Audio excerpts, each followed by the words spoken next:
The time is now for the top 5 list of the worst legendary lords in Total War Warhammer.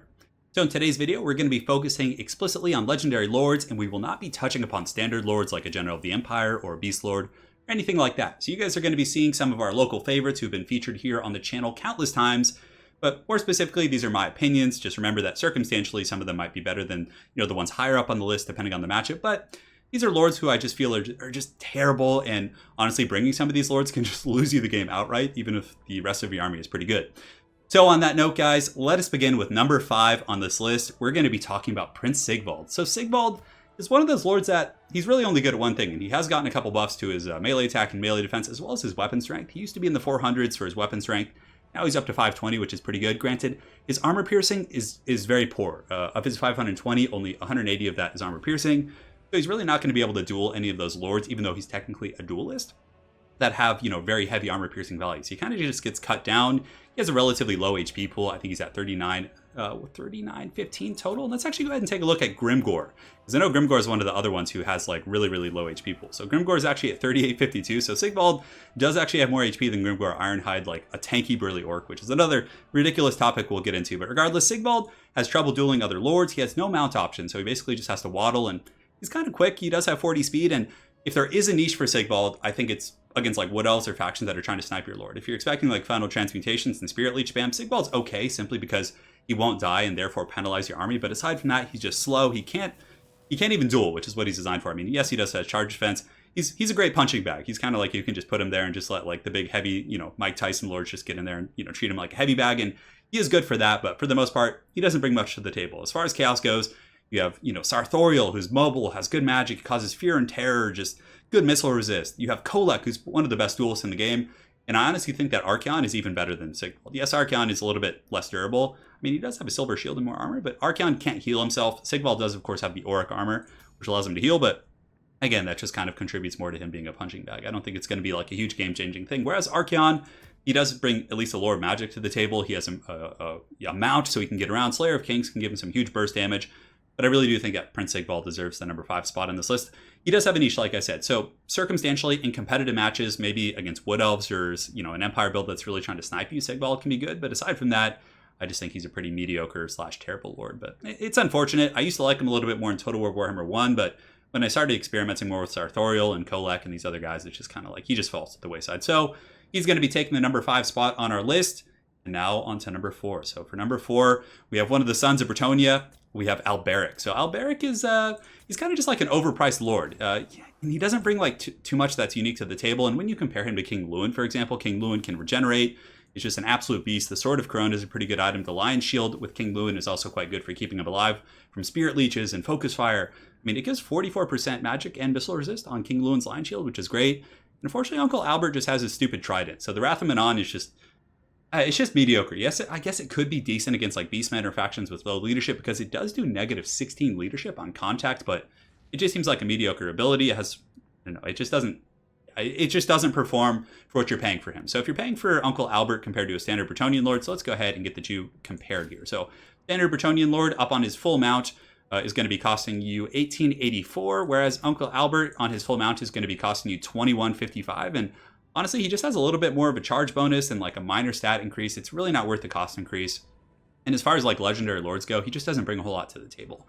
He's kind of one of those very generic lords who just has like one item. I mean, he does have that the Tempest ability, so let me go ahead and look at that just to make sure that I'm covering all my bases here. So the Tempest ability, the Spirit of the Tempest, it does give 10% speed to nearby troops, which is okay, but Bretonnian Cav already, have decent speed. I guess it would allow you to catch Cav that are slightly faster. I mean, it's not going to give you that much more speed, and a charge bonus of 8%, and he has to be within 40 meters. I think a good change they could do for Albarrack, if they made his Spirit of the Tempest ability a map-wide effect, so your entire army gets 10% more speed. Because then you could really build around him. If your infantry are even faster, everything. Because 10% on top of like, Royal Hippogriff Knights is actually, a pretty decent little buff there, and that could make units like that quite a bit more viable. It's going to give Questing Knights like 6, 7, 8 more speed, but, it's yeah, he's just mediocre, honestly. You're pretty much always going to take King Lewin and the Fey Enchantress. There's no reason to take Albarrack unless you're trying to meme. His Trident, honestly, is okay, but really, it's just, a lot of times it's lackluster. And if you're playing against opponents who are, pretty skilled and they're not going to spaghetti line, I think that, his Trident is going to be almost useless. So yes, that is Albarrack, number 4 on our list. Number 3, I think a lot of you guys are probably going to guess this one. It is going to be the Beastmen with Kazrack One Eye. So Kazrack, I don't know what it is. Kazrack is like, okay, so you guys are probably familiar with the term of like hipsters, right? So hipsters are, at least in American culture, I'm not sure what it's like in Europe and if it's kind of used in the same, but a hipster is someone who kind of like, well, like for example, they'll find like an old piece of equipment and use it, even though this like old technology is so outdated and difficult to use, they're still going to use it because it's like trendy and cool. And I feel like, I don't know, I always see Kazrack trying to be made to work. There's a lot of Kazrack hipsters out there who are trying to make him work and be like, yeah, you know, he has that chariot and he does have the call of violence. But honestly, without his chariot, he's just like a mediocre lord on the ground. He's worse than the Sigbald on the ground. I mean, he has lower weapon strength. His combat stats are lower. I guess he has 100 armor. And if you want to get really fluffy, you can Vanguard him. And he does have a charge bonus of 70. But a lot of times when he's on foot, if he's being charged by Cav, he's going to be sent flying anyway. So a general of the Empire charges him, he's going to go flying. He's not really going to be terribly impactful with his charge bonus. And honestly, just mediocre on the ground. His items, I mean, he has the Dark Mail, but who the hell knows what that does anyways, which is some terrible, like, I think it only affects like casters or something. And he has to be like really close to them. It lowers their melee defense and armor a little bit. But honestly, if he's on foot, he's not going to be catching any casters from good players are going to be running. So number 1, Dark Mail is pretty much useless, right? In my opinion. Scourge isn't bad. It does give melee attack and melee defense. I have to be honest, it's okay. It imbues poison, but why not just give Kazrack poison as is or something? I don't know. And just he's just on foot, he's mediocre. And when you put him on his chariot, he's just a huge magnet. So you guys are probably relatively familiar that when a lord, for example, on foot takes a charge, sometimes they don't take any damage and they go flying. So there is kind of a silver lining to them being sent flying when they get charged because it doesn't always do a lot of the damage. But with Kazrack, when he's on his chariot, he always takes the charge damage. I mean, yeah, he gets like, you know, decent armor piercing and a bonus for his infantry of 28, which is pretty fat. And you can kind of use him as a battlefield commander, just running around using apocalyptic vision. But I mean, that plus Scourge, I mean, I guess that's the kit you would bring him with. It's just mediocre. And he sucks on foot, he sucks on his chariot. He's a disappointment. His parents don't love him. And yeah, that's pretty much it. Morker's just exponentially better in my opinion. Yes, Morker doesn't have a mount, so he's not really going to be mobile. But how can you really... With Morker, you're getting 2 groups of Chaos Spawn and Regeneration. So number 1, he's hard to kill. Morker poisons. He has 2 groups of Chaos Spawn, which is basically 2,000 gold worth of value. Granted, it does degenerate, but still, that's super impactful. And he's hard to kill, and he's scary, and he's evil, and whatever. You guys get the picture. And Malagor can summon Cygors at least, and he does have some cool abilities, like something wicked comes his way, which gives negative leadership. He has the Primal Vigor, or the Bestial Surge, which can give a charge bonus to your entire army when he casts. And he's like cheaper, right? I guess it depends on the spells you bring, but it's... Kazrack's just a disappointment. And I know a lot of people will disagree with me. I've talked to quite a few folks who are like, yeah, you know, Kazrack can work. But I've honestly, from my experience, and I do play a lot of Beastmen, I've really, every time I try him, I'm like, I wish I didn't bring Kazrack. I wish I had Morker. I wish I had some Chaos Spawn. I wish my Lord wasn't dying to just some random nonsense.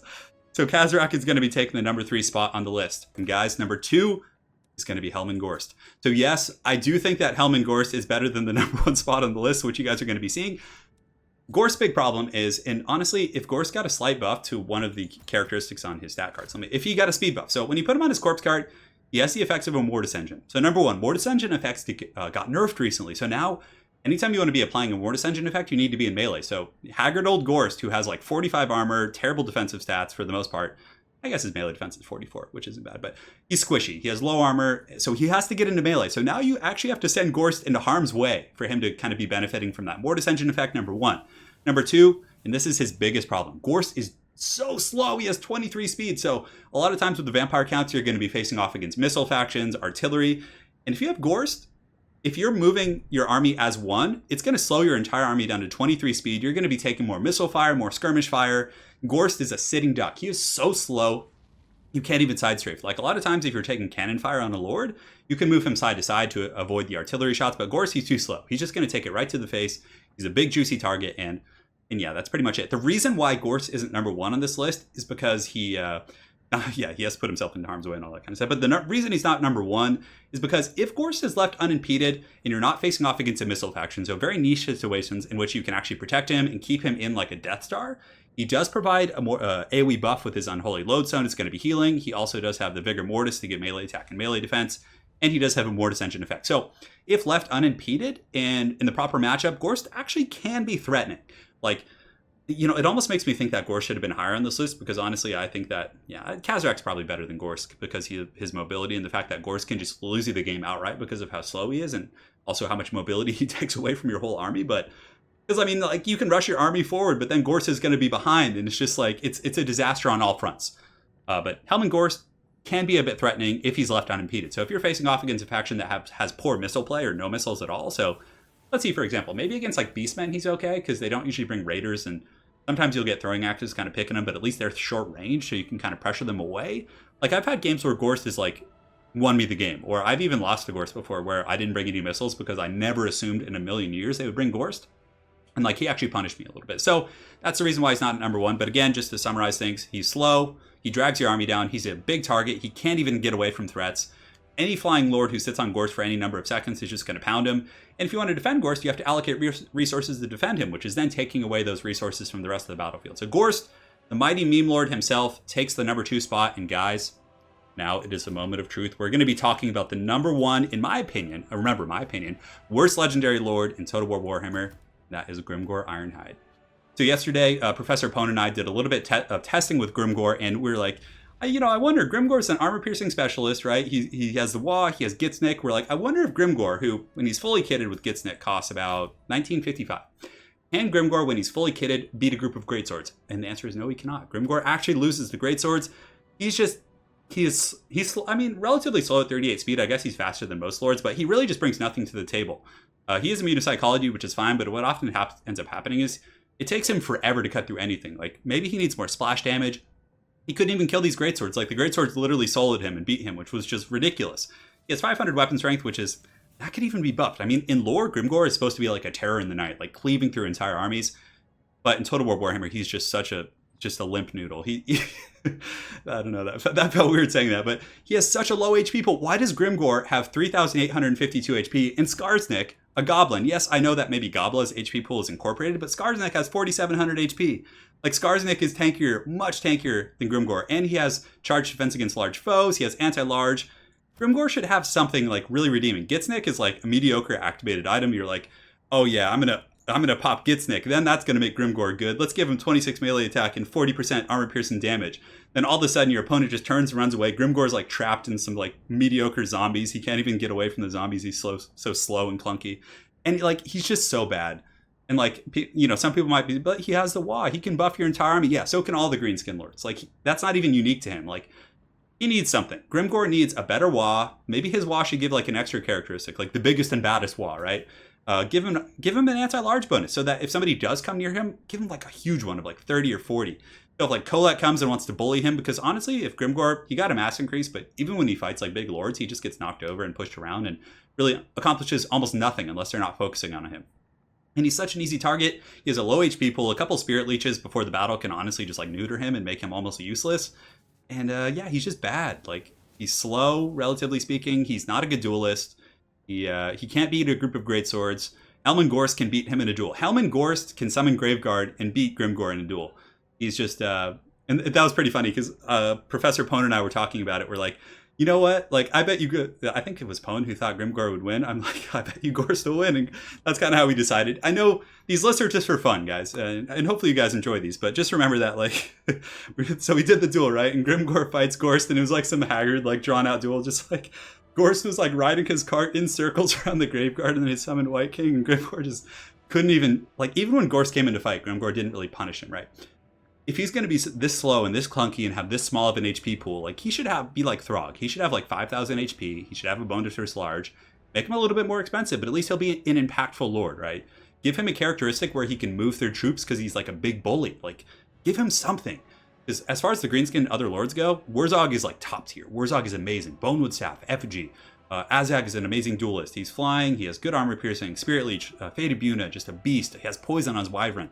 Even Skarsnik brings more utility to the table. He has Tricksy Traps, he has Anti-Large, he has more HP, so if you're going for like a tanky armor-piercing lord, why would you ever pick Grimm Gore over Skarsnik? Skarsnik's just explicitly better, and he has a Prodder too. So that's it, guys. The glorious winner of today's top 5 worst legendary lords in Total War Warhammer is going to be none other than Grimm Gore Ironhide. And on that note, guys, I'd love to see in the comment section below, what do you guys think would fix Grimm Gore? Like, that goes for kind of any of these lords in this video. I think that potentially if, Creative Assembly or someone else in an influencing decision were to potentially see this list, what are some feedback? Let's be constructive. What do you guys think would fix these lords, but also remain within the kind of realm of balance? Not something like, yeah, let's give Grimm Gore a flying dragon orc beast monster to ride on. Like, let's be reasonable. What do you guys think that Grimm Gore, you could ride man, bear, pig, but what would make Grimm Gore like more feasible? What would make, you know, Kazrack and Gorst and Albarrack and Sigbald a little bit better? What are some cool traits you guys can think of? I think that would be pretty neat to have a discussion in the comment section below, and yeah, that's pretty much it.